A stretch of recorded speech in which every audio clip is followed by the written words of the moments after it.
Good morning, everybody. Thank you so much for coming.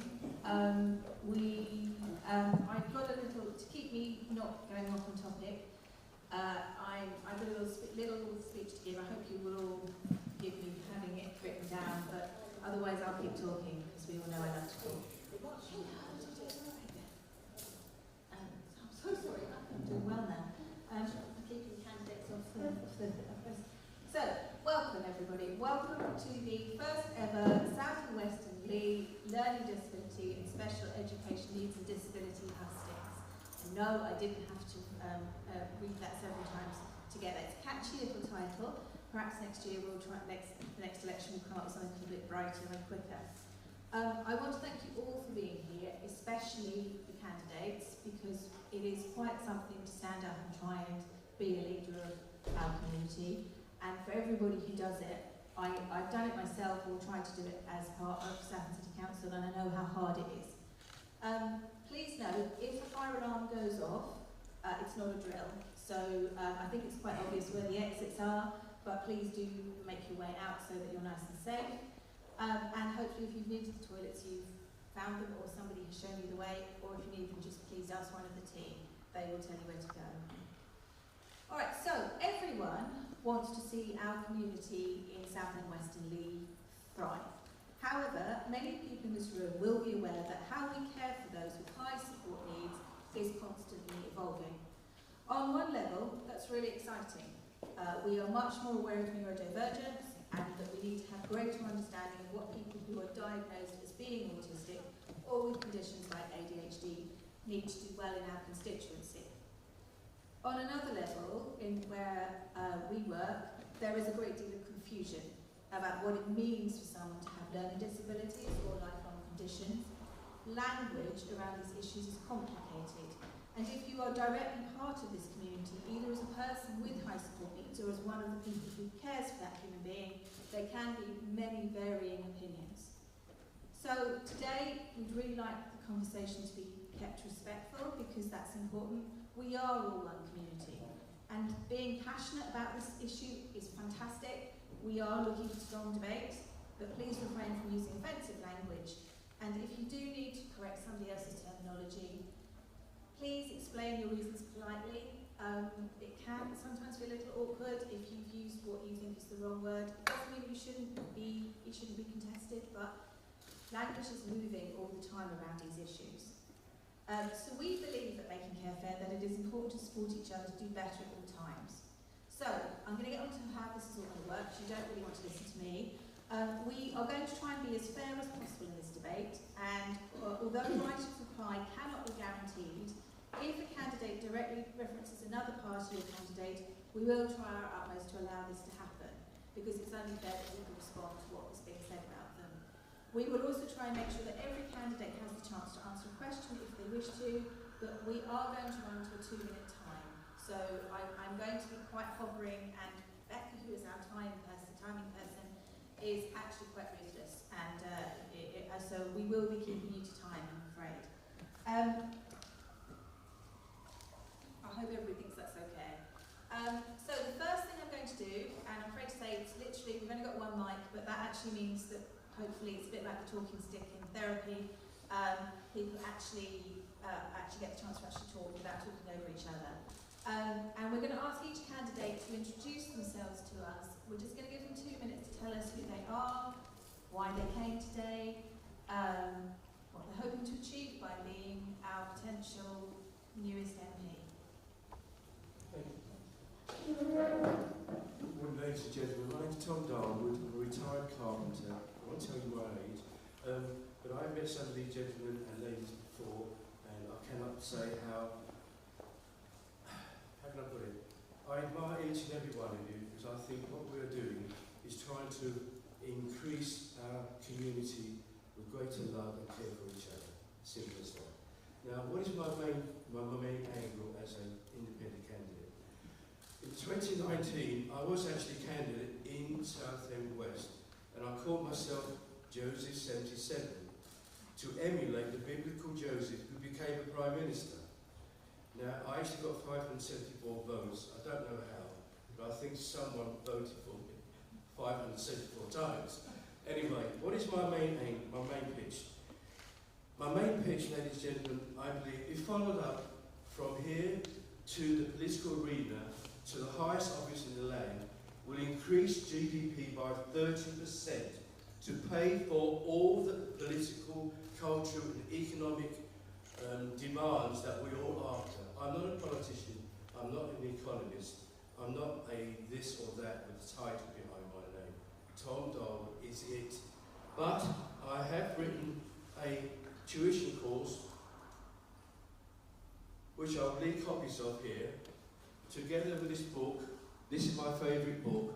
What I hope to achieve, it'll help people with learning difficulties to get the feel of language in the past 500 years, and I think this will get immense comfort.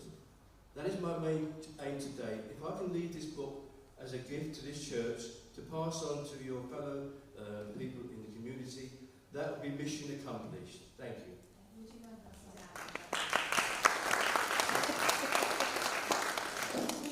Good morning, everybody, and can I just start with an enormous thank you to Leigh Education and to Robbie in particular. Can't quite see, there he comes, I not see you, Robbie, right in front of me, because you are a fantastic champion for people with learning difficulties. I've learned so much from you, and it's a fantastic thing you've done today in putting on these hustings.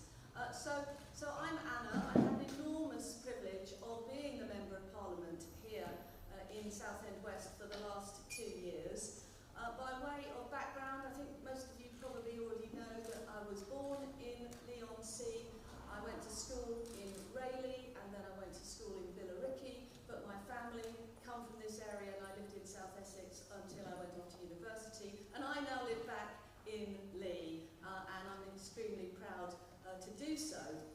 In terms of education, my mum was a teacher and spent, she always says 40 years, I can't believe it could have been 40 years, probably it was 30 years, as a head of special educational needs at Chalmerdon School in Pitsea.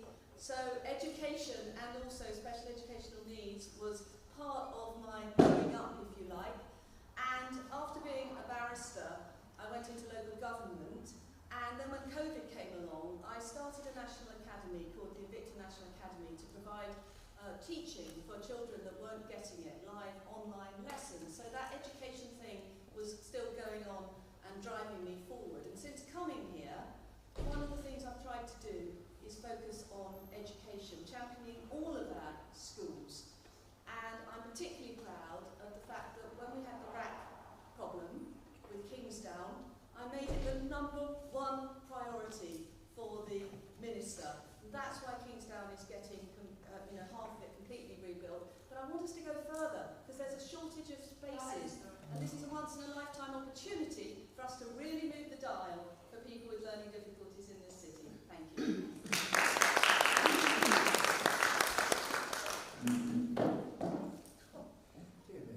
Hello everybody, I'm Peter Little. I'm the Reform candidate for Southend West and Leigh.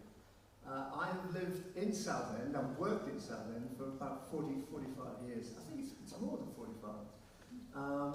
So I do know the city, and I do know sort of some of the issues. But the reason I'm standing as the Reform candidate is I believe that democracy actually should give you a real choice. And I'm not too sure that we have that real choice today with the two main parties. I think that Reform will offer a radical solutions to some of the problems that we've got. But a bit about myself. I have been a non-executive director on our hospital. I've been a non-executive director with North Essex Partnership Trust before they merged with SEPT. And I currently am a non-executive director in Southend Care, which does provide both daycare services and residential services for people, adults with learning difficulties. So I am very much aware of some of the issues that this community faces. I'm also very aware of what some of the solutions are as well. So I really do look forward to sort of answering your questions once we get to the Q&A session. But thank you very much for having us this morning.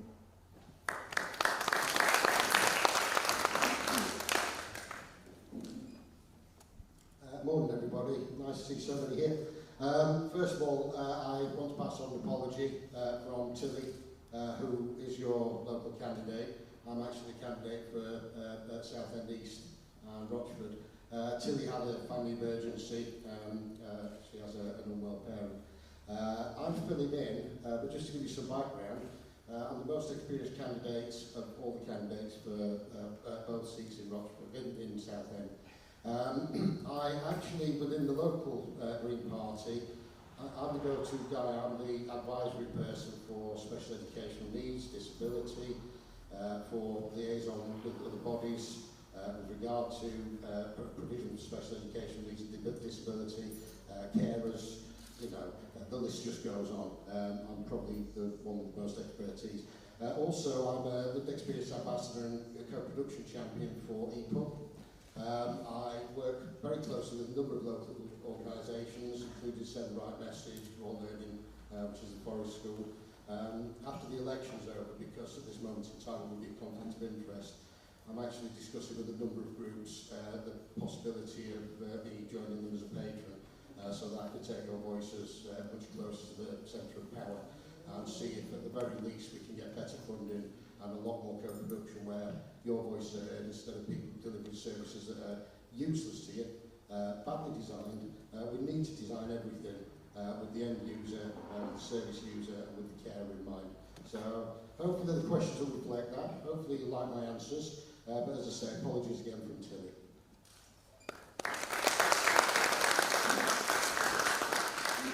Hi, I won't stand up, it won't make much of a difference. So I'm Stephen Cummins. I came here to do some work for the local council and do IT computers about 10 years ago. And this might sound made up, but I actually loved it here. I loved the people were so warm and friendly. I loved being near the sea. I thought it's not that expensive to live here. It's not that far from London. I can fly back to Ireland.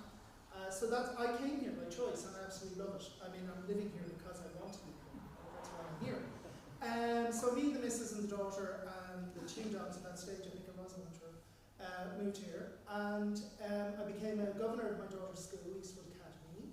And that helped get me some idea what goes on in the community and the amazing pastoral care the school provides to the young people and indirectly the families. So I became a family court magistrate after that because I wanted to help out, and then I realised I better get involved in the local council because they do a lot for people in the area.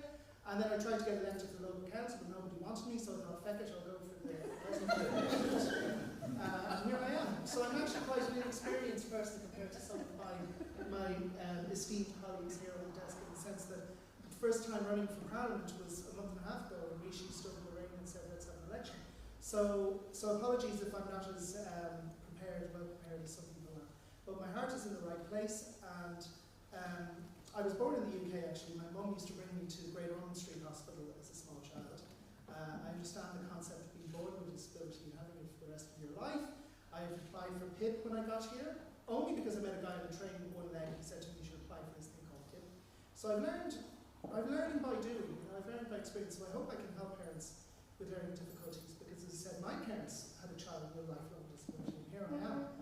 And I know learning difficulties aren't the same as my disability, and thank you for Beth and Rob and the rest of the guys for setting these things up, because I have become a lot less ignorant as a result of them teaching me and being very patient with my dumbness. So thank you for that.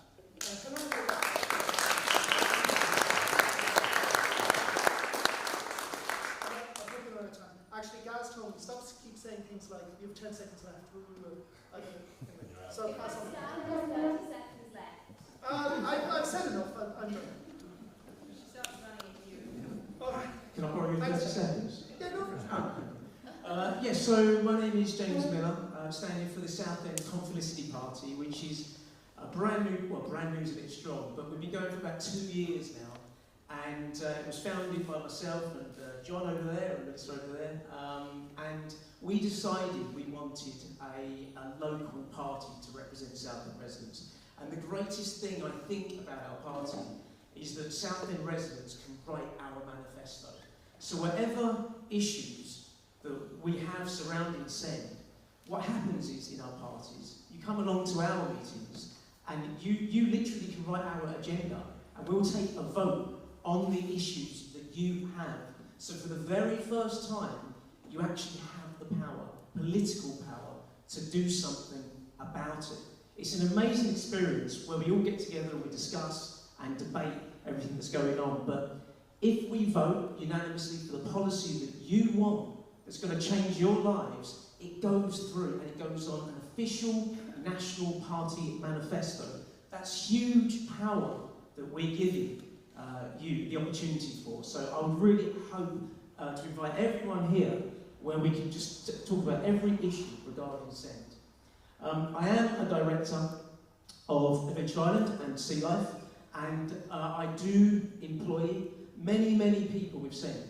And the issues, I think, are actually, there's so much potential out there, in my view.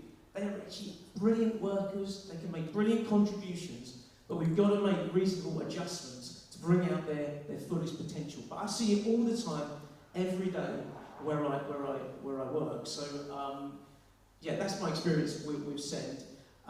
Even just last week, we had a lecture from Daniel, who was from the BSL, and he gave us, is that it? Thank you very much.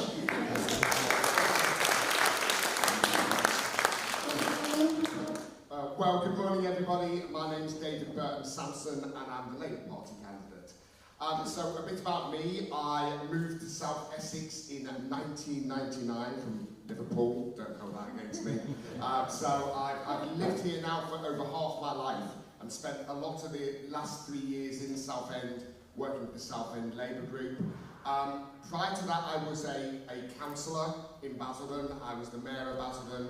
And I got to meet with lots of organisations, especially organisations who work with SEND people and the SEND community and the carers. And it gave me a real understanding of some of the challenges that this community face on a day-to-day basis.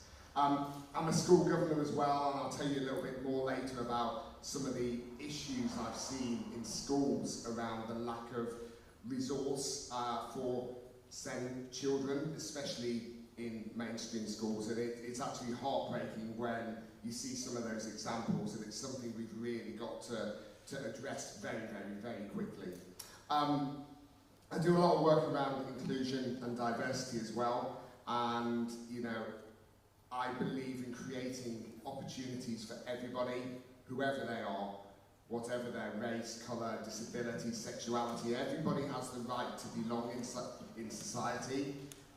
So I do a lot of work around that, and you know, this particularly applies to this community who can often feel marginalised. We need everybody to be able to be their true, authentic self and be able to live their best possible life. And they sometimes sound like buzzwords, but they're real words. And for somebody who often feels like they don't always fit for whatever reason, I know what it feels like to feel excluded. So we need to do everything we can to make sure this community has the resources they need to feel included in society. Thank you very much.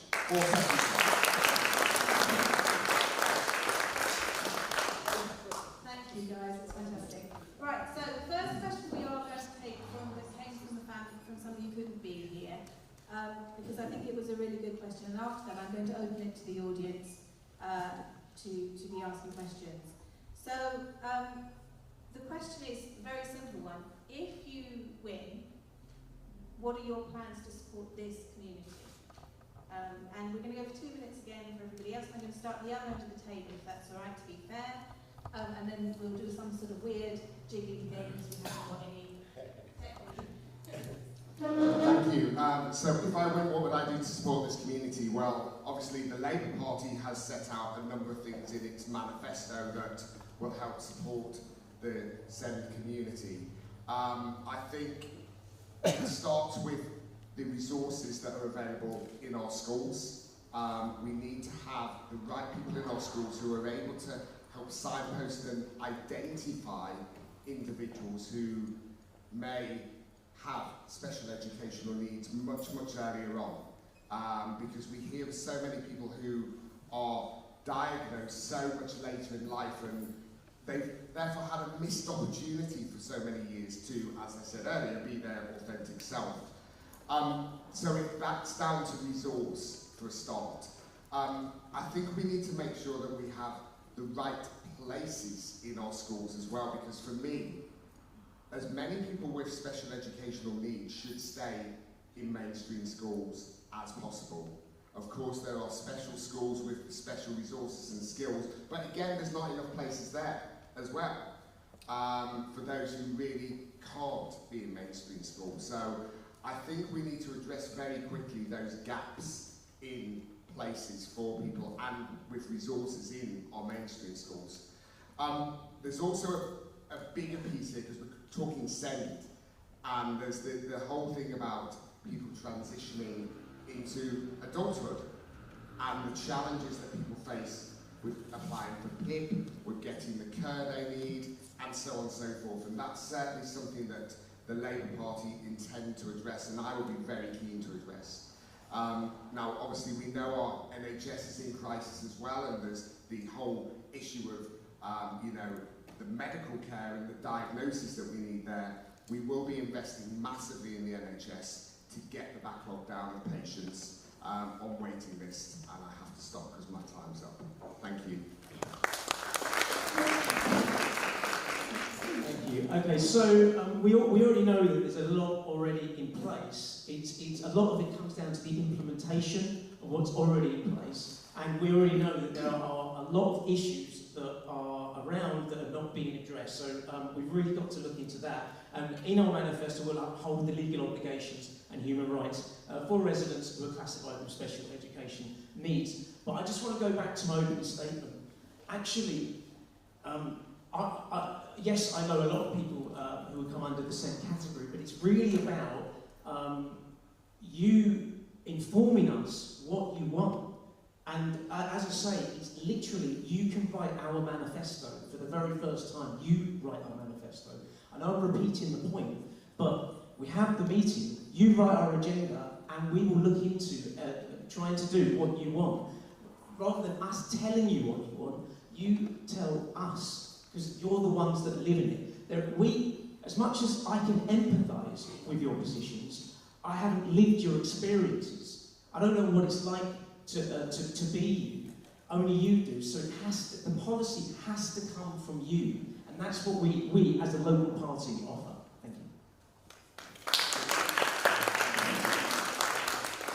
Sorry for taking out my phone. It's just I've written down notes because I was lucky enough to meet you guys twice before. So I was listening, but I have a brain like I said, I've just forgotten.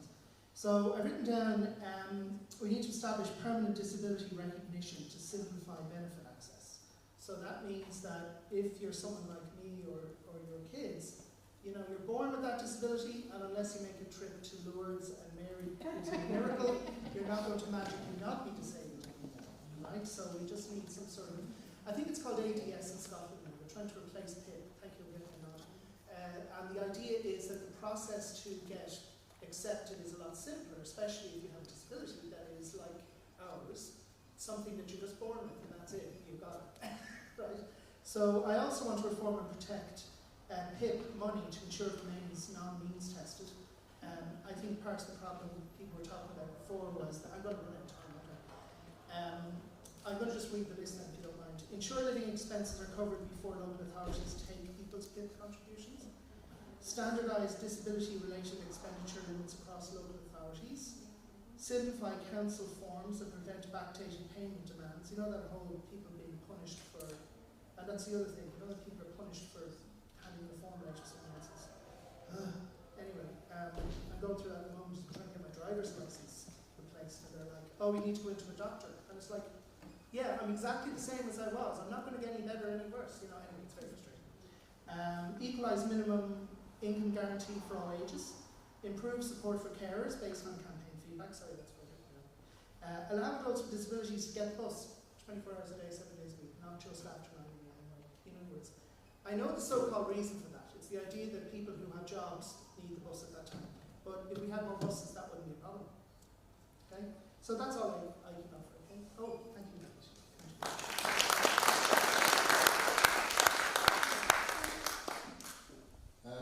I'm not too worried about time. I think it's a simple message. Firstly, I'm already listening to you. I'm already listening to hundreds and hundreds of you, either personally or through organisations that I advocate for. I'm also already shouting with the loudest voice I've possibly got, and everybody that knows me knows I have a very loud voice, to actually try and fix some of the absolute inequities that we have, both in Southend and nationally. As far as I'm concerned, the benefits system is spiteful, it's cruel. The latest attempt to change PIP to make it worse and more spiteful and more cruel to people living with disability is an absolute utter disgrace. We want to simplify that, we want to make sure the benefits aren't harsh. I hate the idea of benefits. I think that making people comfortable in their lives is a much better description, and that's what we want to do. With regard to services are actually so badly broken, it can take a while to fix them, but we've already pledged in our manifesto that we're going to pump another £5 billion into specific measures to make the lives of people living with disability, both mental and physical, much better. We're going to actually equalise the settlement through the NHS, through bodies that are working with the NHS, not private companies, to actually equalise the footing of physical health and mental health, and also to make benefits forms reflect both physical and mental health, not just the physical. But more importantly, carers are the thing that really, really matters to us. We want to hear carers' voices, we want to uplift carers' support, carers' benefits, and we want people to understand that carers actually provide billions of pounds worth of unpaid assistance to this country that would cost literally billions and billions of pounds if you increase the people of and I guarantee that is the view of my entire party.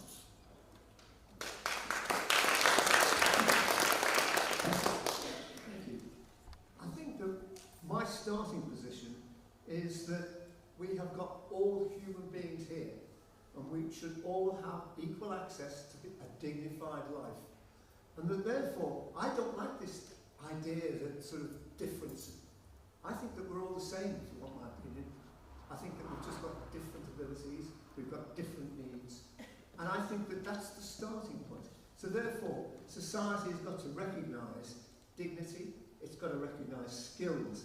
James was talking earlier about some of the people that work in your organisation, and I know them. And they are people who have got immense pride, and they want to work, and they want to be treated as just, I'll use the word an ordinary individual. They are ordinary, but we're all ordinary. And I think that that's got to be the starting point. It's got to be a philosophy, it's got to be a desire to transform society in such a way that the society recognises that everybody has got a skill set, and that that skill set is valuable and can be used. So that would be my starting point. In terms of how do we actually achieve that? Well, one of the schemes that I know is working very, very well is a scheme called Make It Work, and I'm pretty sure, James, that some of the people that work in your organisation have come through this Making It Work. And these are people that want to learn the skills of work, want to be able to get to work, want to be able to contribute. And I think that it's schemes like that, rather than necessarily, if you like, the bureaucratic. We need to change the bureaucracy, I totally agree with that, but we need to start with schemes that actually value people, and that would be my starting point. Thank you. I'm going to speak really, really fast now, because I think the things that we're already doing in Southend are fantastic, and we are leading the way nationally, and what I try and do in Parliament all the time is showcase and champion the work that we're doing. One example of that, this is the Disability Action Plan. David Stanley is the UK's Disability and Access Champion and has fed in directly into this national plan. Secondly, the Conservative government is committed to delivering 60,000 new SEND places and investing £850 million every year into our councils. That's why I'm so keen that we take advantage of this money and that we get Kingsdown School expanded at the same time as rebuilt. It's a once-in-a-lifetime opportunity to significantly increase the number of SEND places, which we need. And obviously there's another new SEND school going just over the border as well. But that's on SEND. In terms of getting back to work, I champion wherever I can initiatives like the Fabulous Cafe, which are just do such fantastic work in helping people with learning disabilities actually get back into employment. I think that is so, so important. Final point, on the doorsteps, point that keeps coming up time and time again, is how parents need more help to get their EHCPs. how they need an advocate to help do the bureaucracy. And people have actually volunteered on the doorstep who've said, look, we had a nightmare doing this, we'd like to help others. This is the way to do it, to co-produce the services we need, listening to the very people who need those services and have gone that way before. That's why Robbie is so brilliant and why we need to be listening to Robbie as well.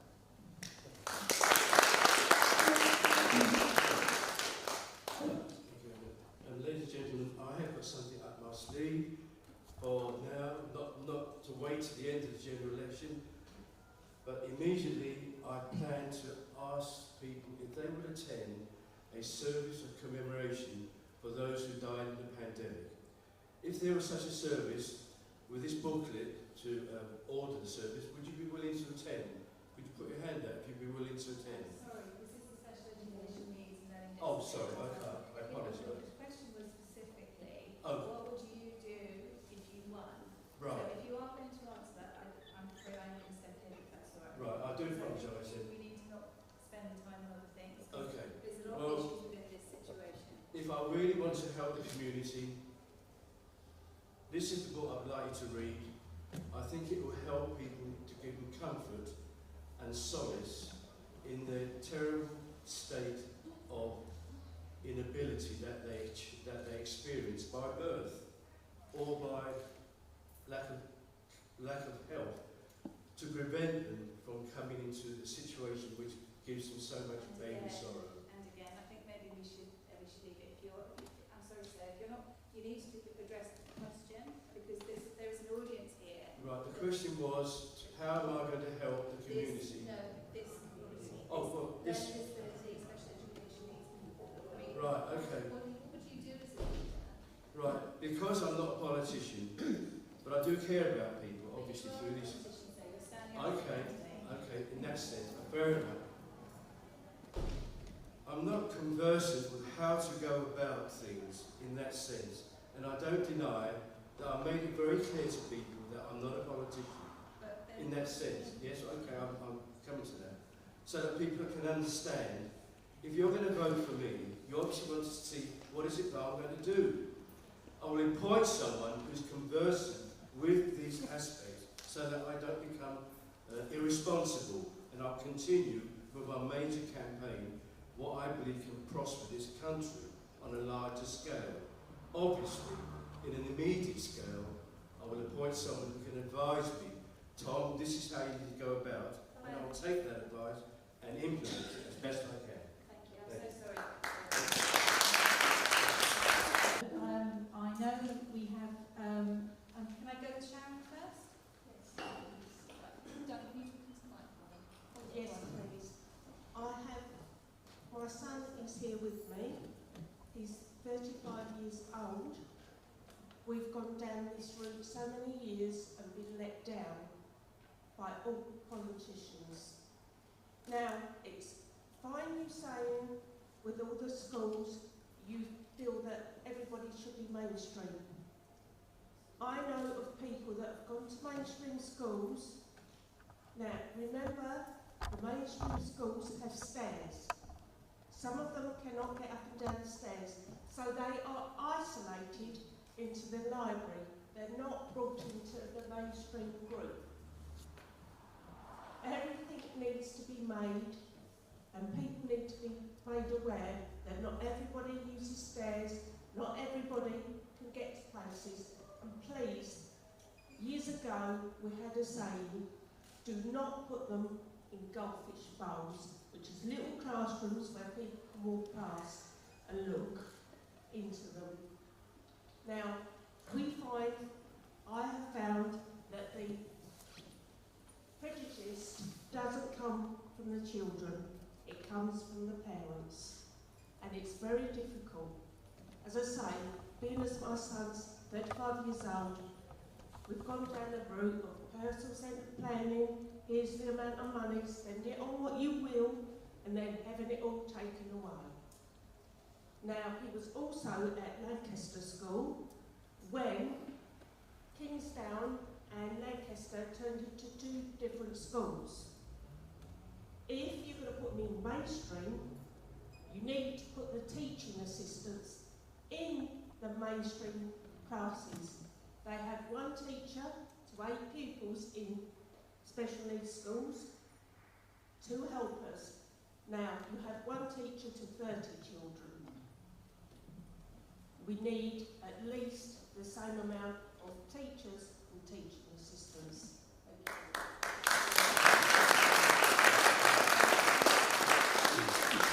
I'm not supposed to do this, but I just want to make clear one thing.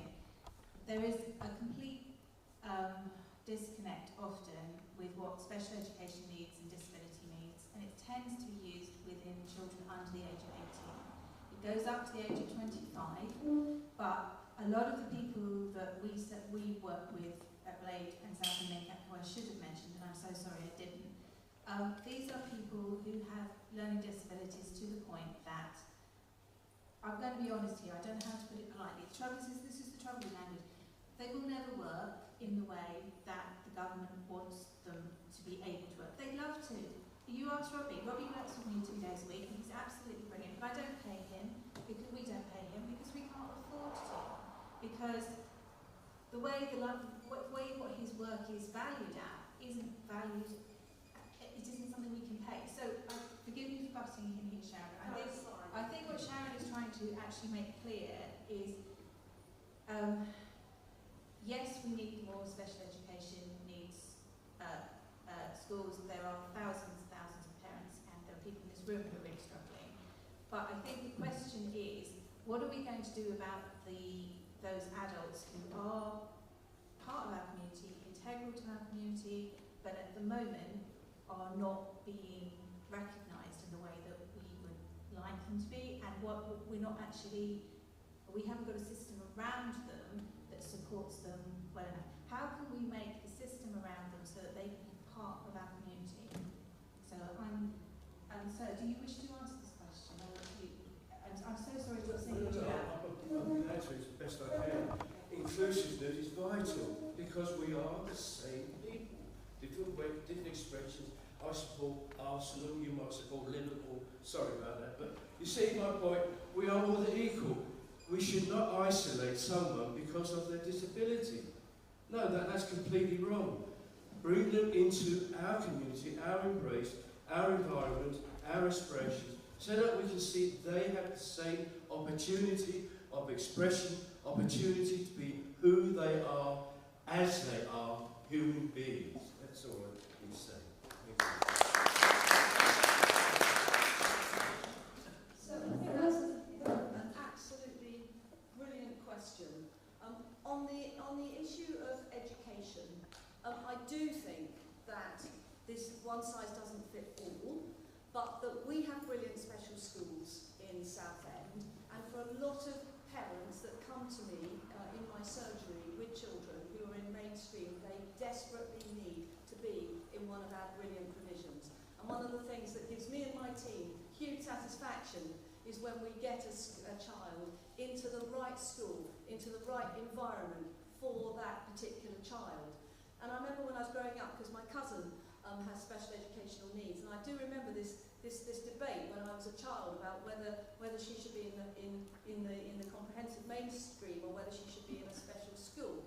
She's now grown up, and my uncle also had special educational needs. And what she needs now is a supported residential setting, which she has in Malden, which works really well, but also to be valued in her community so that she has occupations that she can go to. But no, she isn't earning money in the normal sense of the word. And my uncle Peter, who's died now, he worked in the poppy factory in the British Legion. That gave him tremendous pride and dignity, and he also had supported living. So these are the things that we are going to have to look to expand and make sure that we have for adults who have learning difficulties. That's just from my own personal experience and from the casework which I've done. Thank you.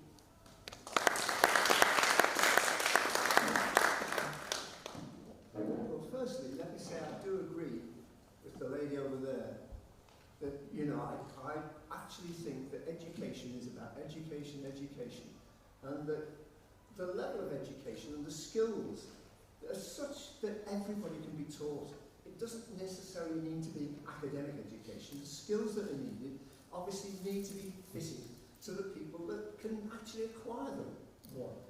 Secondly, I think we also need people like James, employers, that will offer employment opportunities, that will actually sort of train people as to what it means about sort of getting to work and the discipline of it. And finally, I think we need to have in the community an acceptance that everybody does have a skill and that that skill has some value to our society.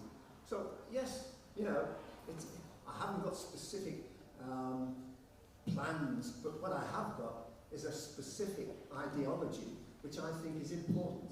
So thank you.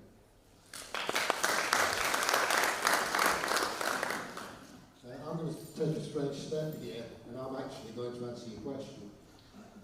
In actual fact, the provision in Southend, while some of it is good, some of it's woefully inadequate.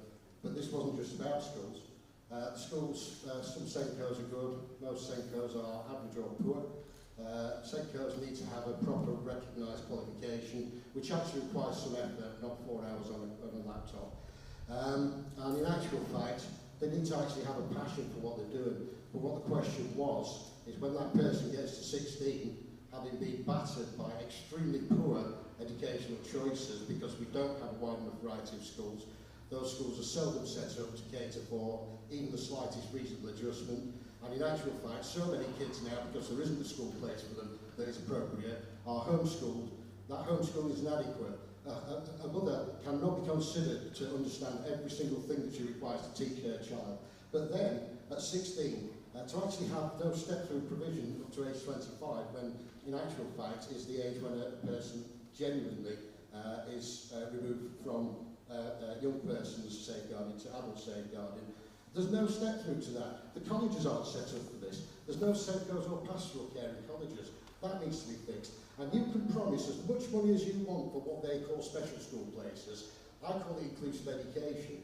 If you pledge that money, you've got to back that up with a human resource, as you say, sufficient teacher to pupil ratio. You've got to improve the curriculum so that it doesn't look at everybody as maths and English. It's got to actually include subjects that are useful to young people going forwards. However that young person's skill set is arranged. And you've also got to have the patience, you've got to have the attitude that you are going to make that person into somebody who, instead of being difficult, is actually living the best life that they possibly can, like the rest of us do. I hope that answers the question. I hope that's likely to be the best answer you'll get.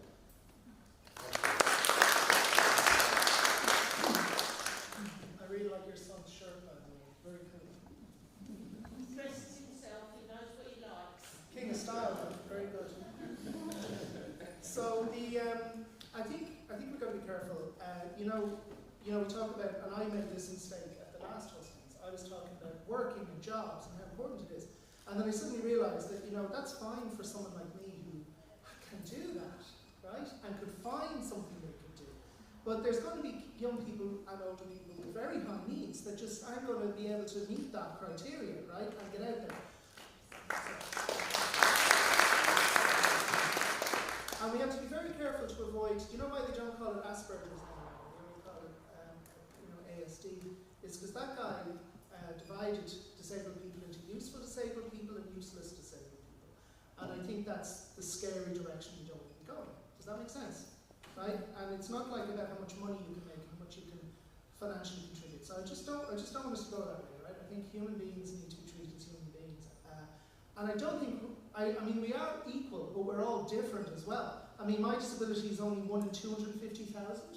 It's called proximal femoral focal deficiency. But the point is, Mr. Amazing Dresser over there, and every other young person or older person as well who has some kind of disability, is going to have a very specific thing that's probably pretty unique to them, right? And the reason I'm mentioning that is that the Liberal Democrats want to establish a central body, national body, for SEND to fund support for children with very high needs. Have you seen Davy's video about his son? Yeah. Have you seen that? Oh, only 2? Go for it, it's very good. 3. His son has special needs, and he's over 18 now as well, and he's been looking after his son his whole life, and it's complex. It's not as simple as putting a label on what that disability is. Excuse the language. But anyway, we need to fund our local authority more highly. Part of the problem the local authority has here is to send teachers are going to Kent, they're going to London, and it's harder for us to get them. And even if I don't win, I will work with the Lib Dems. I am the chair of the Southend Liberal Democrats, so even if I don't win next Thursday, I will still be working with the Liberal Democrats for you guys to help do the best we can. Okay? Oh, 10 seconds, sorry. So that's really why I'm here. And I'm sorry, it's very difficult to keep going. A national strategy would be a great benefit to small authorities like Southend. So that's what we need. I think the question that I heard from yourself was how can we make the system around them to make them part of the community? I think that was the question you mentioned. I think what's been really underestimated is the attitude of employers. And as an employer, I can tell you, you either take a really empathetic attitude where you really want to help the society that you're in, you really want to help people in your community, or you take a really cold business attitude and say to yourself, I'm just here for money. It's, like I say, as an employer, because we have a good attitude, and so we do attract many people from Send, it does mean that we do have many people that are doing a great job. What needs to happen across Southend is there needs to be a conversation between all the CEOs, the decision makers, that are the ones that can actually make this happen, okay? Because I do agree with certain things that have already been said. Just because you're in the same category does not mean you cannot contribute to society. I prove it every day with what I do. And if we had a conversation with all the CEOs across all the organisations across Southend to change their attitudes, you won't believe what is possible. All right? I mean, that's what I would do. That's one of the things that I would advocate as your MP. Thank you.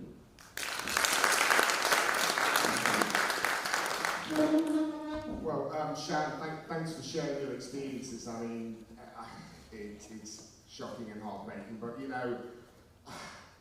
I've seen it in the school where I'm a governor. I hate the whole goldfish bowl thing. There's individuals who just don't work within the mainstream classroom, and the teachers and teaching assistants can't cope with them. And that's a fact, that's a reality. So they get put in this goldfish bowl with some people who can, in essence, look after them during the day until it's time to go home. And that's only because there's not the space in the special needs schools that would give those individuals the education they need, or the right skills within the mainstream schools to give those individuals the educations they need. Yeah. Okay. Because the reason they split the two schools apart was not because there wasn't enough spaces, was because the government were going to close special needs schools. And there needs to be more special needs schools for those that are able to get the help they need. And even in mild learning disabilities, there is one school that I know of in this whole area that will support them. We need more. And we need more of them to do life skills. I agree 100%. 100%. So one thing that we will be doing is we'll be refreshing the curriculum quite significantly, and it will be focused on life and work skills for everybody, whatever their needs. Now, some individuals who have special educational needs might struggle with academic type subjects, but they are incredibly creative, for example, and there's not enough emphasis put on some of the creative subjects like art and music and drama. And we've all seen how actually that can really bring an individual out of themselves if more emphasis is put on that. Likewise, work experience is vitally important for everybody so that they can find out what the world of work's like. Now, for somebody with special educational needs, getting out into that world of work in an appropriate setting for whatever their needs are is massively vital to help them, move on to that next step, to discover what that next step is going to be after school. So there's some things that we are massively passionate about doing if we take government on the 4th of July. Thank you. Questions fast enough. So, Can I just ask a question because I've got to go? yeah, sure. I think we can There is go. a huge chasm. Hang on, Andrew. Make sure There's we a can hear huge you. chasm for our people when they leave school. You can talk about work all you want, but for 80 to 90% of people I work with, that is never going to happen. Because you can't expect employers to provide carers for our people. They're running a business. We need, as society, to produce things, practical, possible, positive things for our people to do when they reach adulthood. It all shouldn't be about going to work. That's not the be-all and end-all of life. It's about providing our people with a constructive, wonderful life that doesn't depend on earning money. Everybody along the line has said about work and about education, but it's when they leave that education, that is the problem for our people. There is nothing structured by the government at all. It's all down to charities and people who want to help out. That's how the situation is, like it or not.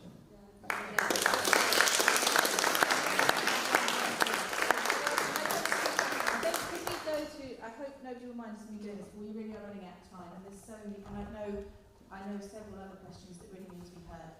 Can I just go to a minute? Could we go down to just a minute? Can we just let our questions out and let one person step up and say what they're going to do for us in our community? What does everybody think? Otherwise, they're all going to get their voices constantly, and we're not getting heard, and it's here for us. I'm happy to listen. All right, okay. To be honest with you, as hope everybody knows, this was an experiment. We were trying something out. We were learning how to do this, but I think there's a lot of things here. But I think the one thing I would say, could we just answer, Simon, you wanted to answer that question. We'll start with Simon, if that's all right. First of all, I'm happy to stay here for as long as it takes to answer every question you've got. I don't know about everybody else. To answer your point, absolutely 100%. This question, which was not specifically about work, has been turned by most people into something about getting people work ready. Some people will never be work ready. It's not something that they are fixed to do. They might be hobby ready, they might be craft ready, they might be skills centre ready, they might be cooking ready. I go to Project 49 on occasion. The people there have an absolutely wonderful time. They have a work ethic. They actually do catering through their cookery classes for a number of events and that kind of thing. There are plenty of groups that actually use the Ironworks in Southend, which is very accessible and is open to, I think, 60 groups a month who actually get use of that building at either low or no cost, depending on their financial circumstances. That was initially supported by the council. Fortunately, recently the council have helped out a little bit by reducing the business rates, but we need more places like that. But moreover, what is absolutely and totally imperative is that Beth told me the other day that co-production is still a dirty word, and I agree with that.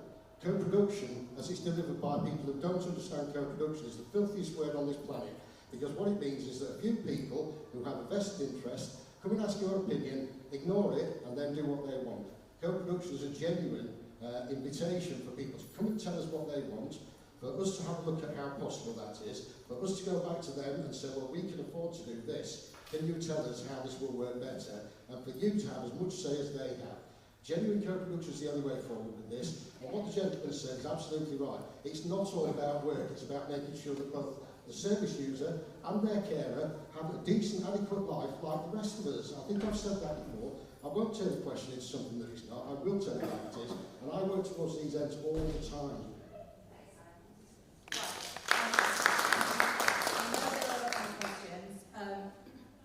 I'm the one choosing, so I feel a bit bad because, but I do know that Robbie actually has a really important one. Is there any chance you would mind if I gave it to Robbie next? Yes, absolutely. Sorry, Robbie, trust me to make way. Okay. How is it the right of an adult with learning disabilities who lives at home like me and hasn't had their care now for 3.5 years is only left with £15 per week to pay for their upkeep?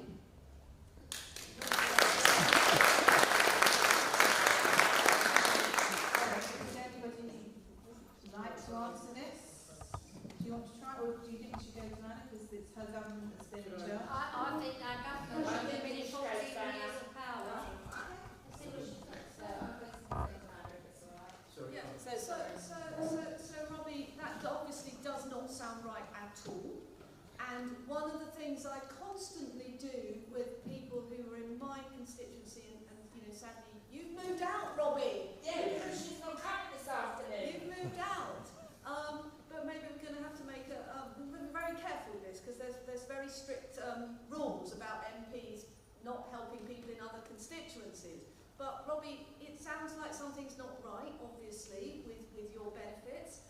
And one of the things I'm constantly doing with people who come to my surgery is working with them, often in conjunction with Citizens Advice Bureau, to make sure that they are actually getting all the benefits that they are actually entitled to. Because that can't be right. And if, Robbie, what you're saying, you know, is correct, that you're left with that £15, then obviously we need a law change around that. And, you know, I will be more than happy to champion that law change, because we want people like you to be properly supported, because you're contributing, like so many people, you are contributing so much to our community. Thank you.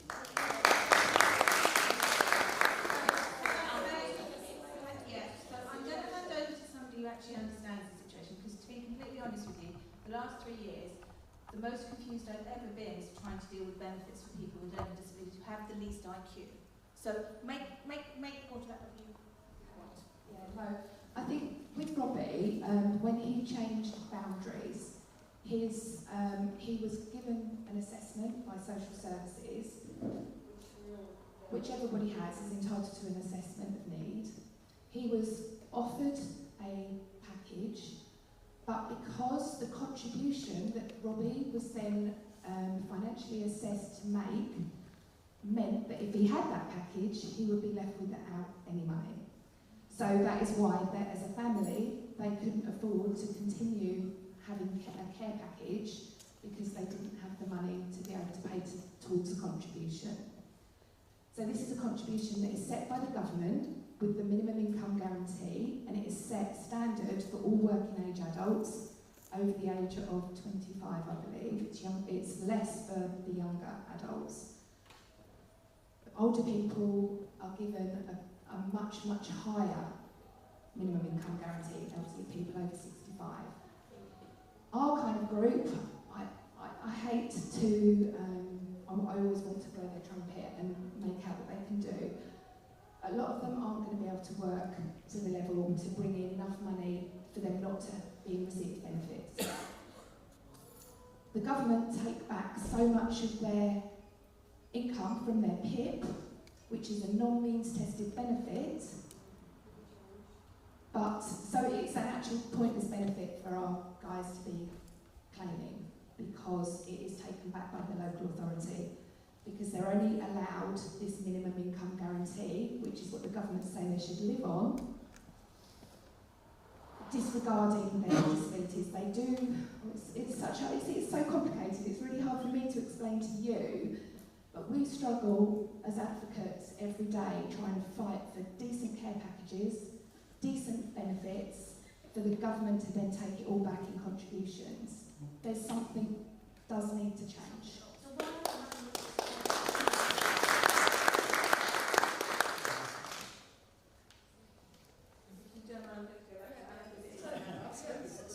So I'm going to be completely honest with you that I tried to research this last night about this particular specific point regarding PIP, and I've been through the Disability Action Plan, and I've been going on Google, and I'll be honest with you, I cannot get to the bottom of it at the moment. But Robbie knows that I have been to see his MP in Parliament in Westminster, and I have said to her that Robbie has a specific problem, and that Robbie needs help, and that, if Robbie's got a problem, it's going to be a genuine problem, and there are going to be lots of other people with the same problem. So I know, but the way we work, I get it. The big thing is that there is a weakness to the way we work, and that Robbie is the face of this. And it's not just Robbie expecting. I mean, one of the reasons we're all standing here today, sitting and standing, whatever we're doing today, is because there is no way out of this. We've got ourselves into such a mess with how the law works, and there are hundreds, if not thousands, of Robbies who are struggling with this. And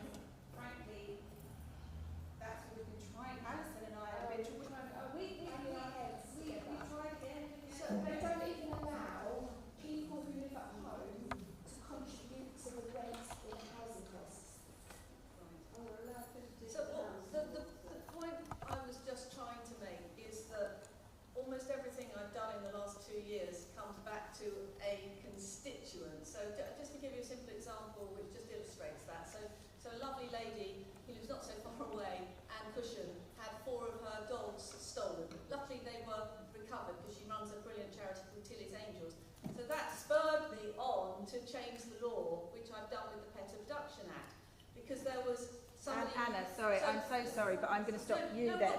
But the Pet Abduction Act, and are you really actually sorry? Are you really comparing the Pet Abduction Act, which is a very important thing, to people who can't afford to live in each? That's really unfair. I'm not an uncaring person. I have two people who have had learning disabilities in my own family. One has died and one is still alive. She still takes part in the Music Man project. So my mother was a specialist in special educational needs. She told me for 40 years at Southend School. She ran the department. She was brilliant. She gave children such opportunities that they wouldn't have had. I'm not an uncaring person. I was just simply trying to illustrate, Robbie, why I haven't championed your specific point. Now, what you're saying, Beth, makes me realise this is clearly something, if I'm lucky enough to be re-elected, I will have to take up. Because I totally accept that what you're saying is this is something that's bigger, much bigger than just Robbie. So I give you that my promise that I will sit down with you and try and work this out and try and make the changes you need. Because to be honest with you, we need to get this sorted. I would expect nothing less, Beth. I just wanted to add a few bits. So you're all right. Robbie is a representation of very, very, very many people who are in this situation. And what we've got to remember is that these are not just numbers. These are real people, and the impact of Robbie's situation and everybody else's situation is very, very real upon their life. And it can be devastating for some people when their benefits that they really are entitled to are not right and are impacting their living standards. That's just not acceptable. So we've recognised that, and we have said that we are going to reform this whole process because it's not working. There were 80,000 appeals last year on PIP because it wasn't right, that were then accepted. Now, but that's 80,000 people that for however many months, possibly even years, were living a substandard life because they weren't getting the benefits they deserved. It happened to my own mother, who had a stroke when she was 42. She went back to work, she had another stroke, the doctor told her you can't work again, and then it was disability living allowance at this point, it was taken away from her. And for a year and a half, she had no income. And she had to fight it. And it had a real impact on us and our lives. That's just unacceptable. So this is a similar situation still happening. We've got to stop this. And we've committed that we are going to review the whole application process, make sure it's fair and make sure people get what they're entitled to from day one.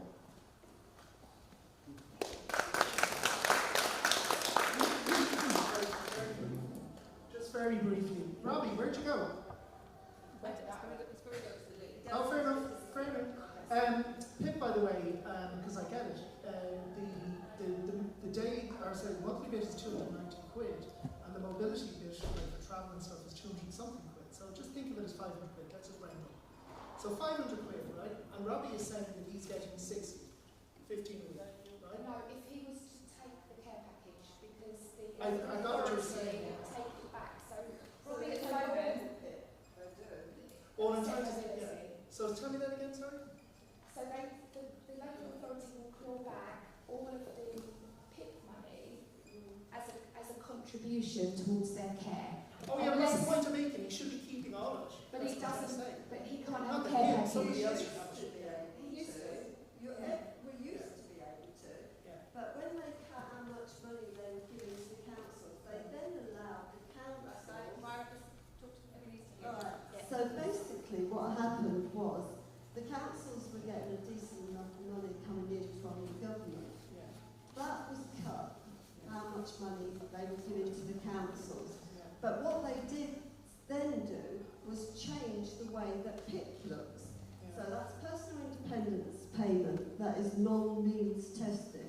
But they allowed the councils to then take into the PIP and claim that back in the way of care. In other words, they cut the money going to the councils to do the care provisions, but allowed the councils to then claim from people's benefits, which left our client group with no money. And it's still happening, and it's right across the board. May I say something, please? I'm so sorry, Simon was talking about it. Sorry, can I have something to say? I think interestingly, the point you're making has once again been missed completely. The point is that PIP is non-excessive benefit. It should therefore be a discounted benefit. The PIP should have remained in place. They're messing about with PIP for no apparent reason. It's just because of political ideology and spite. I didn't find this too difficult to work out. I went to Hustings the other week where Beth explained this to me. I went and looked it up. The difficulty is that Robbie would be significantly in a better position if his PIP was completely disregarded, where his care packages from that's his habit because of the fact that one hand washes the other, and they give with one hand, and then either local authority or central government take back with the other. And putting in irrelevant things about another constituent with a completely different problem is unhelpful. Not being able to understand a policy, I'm not trying to play the man rather than the ball, I'm playing the ball here. Not understanding government policy shows just how complicated governments have made policy. It even occurs in Southend with regard to relatively straightforward documentation that's been made overly complex. And what I do is I look at, because I've done advocacy myself in many, many different formats, and I understand the difficulties the advocates and the carers are having. This paperwork is too complex, the system is unfathomable unless you actually sit down and look at it, and PIP should be discounted. It should be discounted. PIP, once it's awarded, should be there for life. As Stephen said, people are not going to miraculously get better tomorrow. Hi, I just wanted to ask the candidates if you know what the financial assessment is that the local authority has brought in. I won't speak for everybody, but I mean, So, we're here to learn from you guys. okay, so financial assessments, I think I'm going to hand over to Alison here because she is out there. She's much more knowledgeable than I am. So the financial assessment form, and I gave this to you a couple of years ago because it was a form that we believed was too complicated and not relevant for our care group, our support group. So it basically lists everybody's income from their benefits, and the only thing that is disregarded is the minimum income guarantee and any disability-related expenditure, which has to be proved, shown receipts for, and it's not standardised. So it's kind of, if you've got a good social worker that can say yes, we're allowed some magazines because the person needs excess magazines, or they need the internet connection or Netflix because that's the only thing they watch all day. The disability-related expenditure is not clear. That is then taken off of your income, and it leaves you with your an available amount of income. That is then taken back by the local authority, and that can be hundreds and hundreds of pounds a week. It's all of it, yeah. Yeah, pretty much. Yeah, I mean, it's ridiculous. I'm full And time this job, I financial get to keep all my assessment- PIP. So why do you guys not get to keep all your This PIP? financial It's not assessment fair. is done for everybody who is in receipt of a care package through Southend City It Council. doesn't matter how much care you get. And Essex Yeah, County Council, and every Essex council. So it's not, and it doesn't matter how much care you get, they still can claim the whole lot. So another big issue there, so despite of the package size, so you could have £1,000 package or £100 package, the financial contribution is the same. It's literally done by your income, your expenses, and that available income is what they take back. So this is affecting our floating support group, who are doing sort of minimum hours, 4 hours a week for somebody. So if their financial assessment shows that they can pay a maximum of £150 a week, their care package has to be they have to pay for it themselves.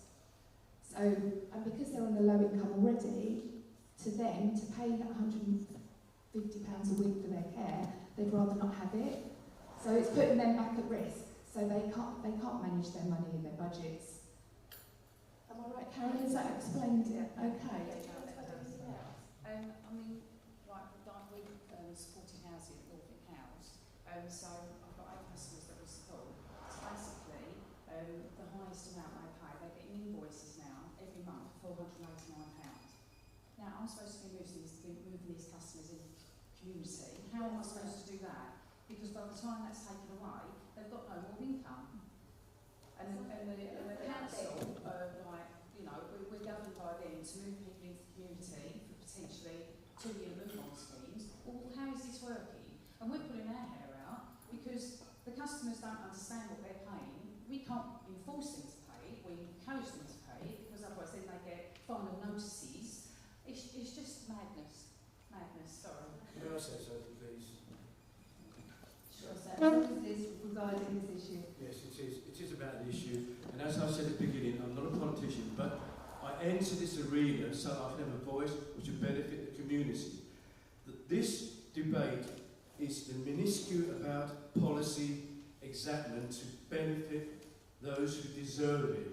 And that is magnificent. I am totally incompetent to enter that arena. But I have this to say. This whole problem is because of society's attitude towards individuals like Robbie, and we cast them at the bottom of the heap because of the way we think. We think they are not fit for human beings. That's why we put them at the bottom of the economic heap. And if we can change society's attitude, which is very Victorian, we can change the whole panorama and get people behind it on a national basis. I think this problem needs a bigger hand to deal with it. The bigger hand is a change in people's attitude, which can be led by the church. And I'm not going to go into theological arguments, but the church founded this idea that disabled people was as because of this thing called sin, which is absolutely diabolical. You are there because of nature, and we should support people who have disabilities because of nature through the national health system. So I'm just saying that we need to change the cultural attitude towards people with disability. They are not different from us, they only suffer more than us. Thank you for your very heartfelt. Ladies and gentlemen, I'm very aware we've run over time, which is what always happens when I start talking. But there are a load of other questions. We are here. I'm happy to keep going. I don't know how our candidates feel.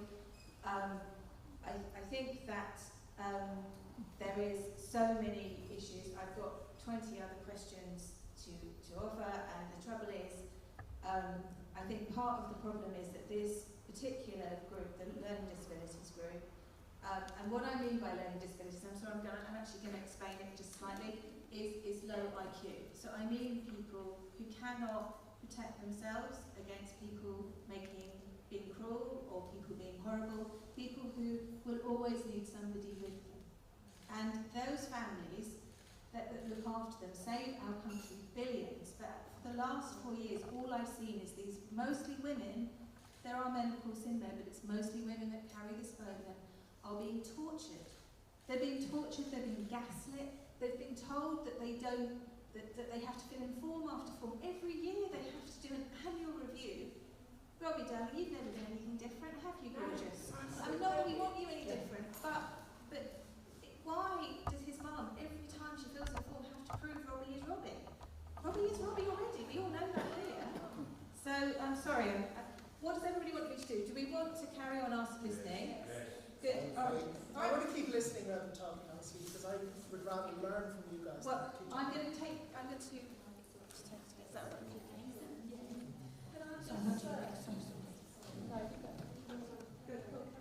If you want to finish your conversation, just very quickly, it takes over 3 hours. It takes over 3 hours to fill out a PIP form if you're doing it properly, because you have to go in depth for whatever that person has and needs. Well, my wife and we have never lost a case in court, but with every single PIP that goes in, it's always turned down. Why? Yes, 100%. Why?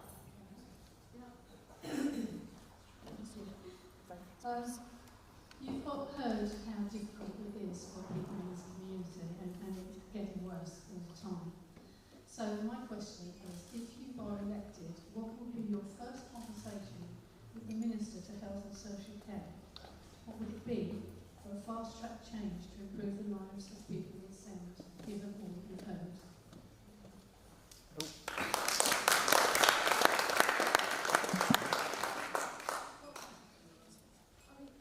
Obviously, I know what my first question is going to be now, because I will be seeking out the Disabilities Minister, and if Liz Davis was here today, she would really, really be engaging with this, and she would really want to put this right. And so my first question will be about this PIP and why it is not being disregarded.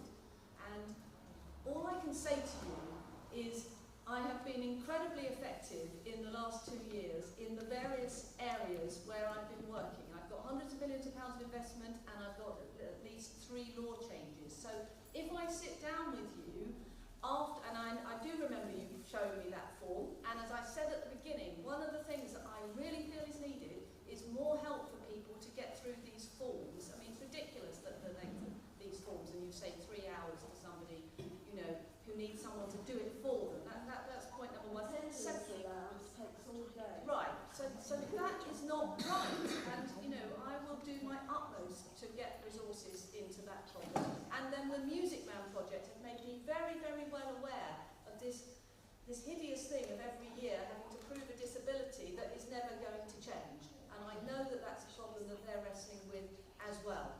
So if I'm lucky enough to be re-elected, you know, I promise I will sit down with you, and I don't know where we were when we looked at that form, but I need to have a proper meeting with you. I need to convene a summit at the council, like I've done with SEND, like I've done with education, like I've done with other areas, so that we can hopefully solve this problem.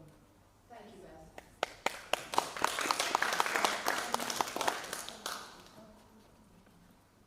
Hello. Can you hear me? Yes. I'm just going to diverge from my point, actually. I'm an accountant. I have filled in hundreds of forms over my working life, mainly for companies. I've filled in one of your forms. I've got to say, filling in an accounting return, which should be really difficult, is a walk in the park. And that is not right. And my view is it's deliberate, but that's my personal view. Because it makes that... Let me just park that, because that's not why I stood up. I stood up because I wanted to take it away from your experience and back to the beginning of your educational journey. I was until very recently a school business manager, and there's a £1 billion shortfall in SEND funding. And what I see, and maybe parents here have seen it individually, but I've seen it across a cohort of 50 kids, that the payment, well, first step, you're always, it seems, refused when you initially make your submission. That's a bit unfair, but children who are clearly in need of SEND funding, it comes back with a query. It takes 6 to 9 months to actually get the answers. And at that point, unlike your benefits, it is not backdated, the repayment. It is taken from the point where they decide that that child merits the payment. And the SEND funding, there's a shortfall that means that councils are having to pull money. There's a reason why the grass verges aren't done. There's a reason why the potholes aren't done. They're having to pull money to cover SEND funding. But equally, the money that's given to the child does not, even if you're a band 4 child, which is the highest, it does not cover one-to-one care. It does not cover training. It does not cover things like just materials in the classroom. It's not enough.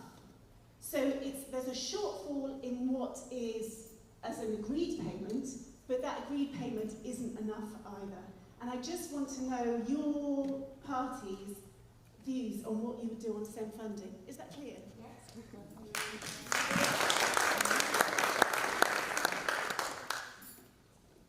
So thanks for your question, and you know, very much I understand where you're coming from, because I see it, as I said, being a school governor and some of the challenges that we see here. The simple answer from us is that we will make sure that every child, whatever their ability, will have a world-class education, and we'll make sure it's funded. it's vital. If we want to rebuild this country and rebuild this economy, we need to be rebuilding those who are coming through to be able to do that. And that, somebody said earlier, you know, you're quite right. Some people may not go on into the world of work. They may use their abilities and skills in a different way to contribute to society. But everybody deserves that fair start based on their abilities. You know, we've got to fix some of the early diagnosis stuff as well. I've seen some heartbreaking stories from residents. One resident told me that her son was getting to the stage where he was almost ready to kill himself because he was not being diagnosed with his needs. He was just being told that he was a naughty schoolboy, but he had autism. And he was quite far down on the autism spectrum. And she ended up having to pay £2,500 to get him privately diagnosed so that he could then get the support he needed through the education system. Now that's got to stop. That's got to stop. We need to be getting these diagnoses done earlier, and we'll be investing in the healthcare system to make sure that happens too. So, yeah, thank you. Do you want to just reply to that? Or you're okay with that? It's fine. Yeah, did you want to make? Yeah, I thought we were getting a microphone. Answer that question. Oh, sorry. Thank you. So, as I said right at the beginning, the Conservative government is committed to creating 60,000 new SEND places. That's the biggest investment in this sector ever. £850 million annually to all, spread across councils. And as you will probably have noticed, there's already been announcements of a large number of new SEN schools. The actual specific number escapes me at the moment, but one of them is going just over the border in the neighbouring constituency. So this is a government that's committed to this, and I know we don't like scoring points, but I would just observe that under the last Labour government, the number of SEN places actually fell. Thank you.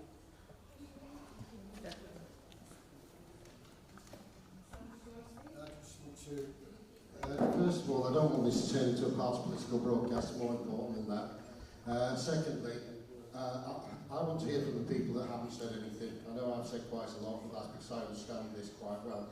I want to answer Kay's question. The first question I would ask the Minister is, are you confident in doing this job, or are you going to stand aside and let us recruit somebody, preferably from the community, who actually understands and will do something to fix this? On your question, yes, the benefit system, the forms, I've done advocacy myself, I've filled in hundreds and hundreds of forms. It does take a minimum of 3 hours, it can take 2.5 hours to fill a blue badge form. These are deliberately and politically overcomplicated forms because they use the benefit system. As you heard, Mr Sunak himself said we live in a signo culture. I thought that was disgusting. I thought it was dangerous. I thought it was one of the most horrible things and I want to hear more.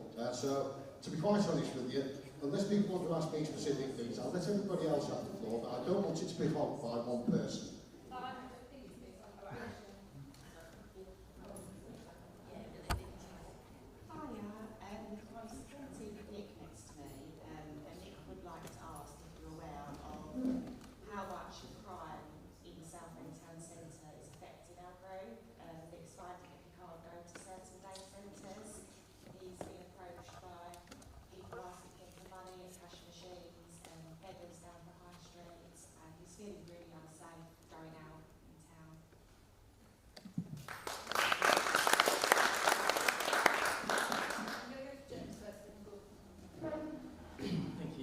Yeah, just a couple of things actually. I mean, I think that it's obviously not right what's going on.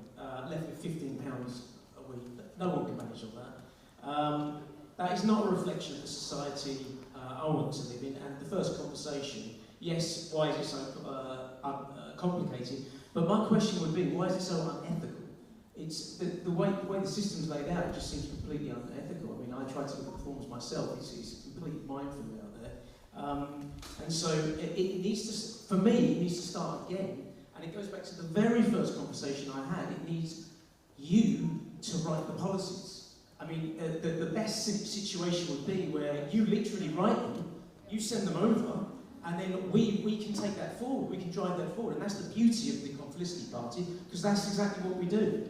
And in terms of funding, yes, of course it needs to be well funded. And in terms of the high street, the high street in terms of crime, we in our manifesto would put a satellite police station in the high street and man it properly, because actually it's affecting all of us every day. So yeah, I mean, a satellite police station would be something that we would advocate. But as I say, as your MP, as your local party, I really just wanted to say that I would love to hear your, just write into us and we can see that policy as you want it done.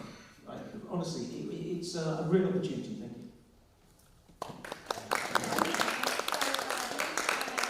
Thank you.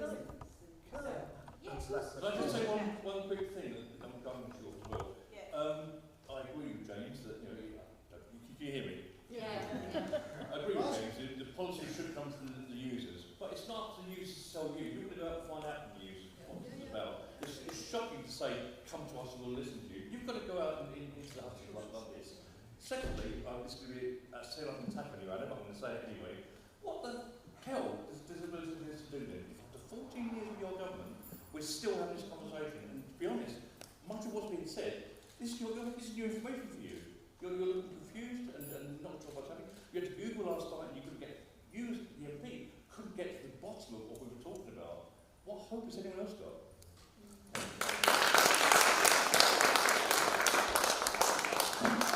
That this government's done nothing, Gaz. And that's why I was holding up the Disability Action Plan. That's the first time one has ever been done. And on the issue of co-production, David Stanley has been the UK's national advisor on access and disability. Okay. I know, but he's not all just about one. I must be allowed to reply. I must be allowed to reply. The point here is, as I said right at the beginning, I believe that people in Southend have the answers. I believe our charitable sector is fantastic. I think the work that you're doing is fantastic.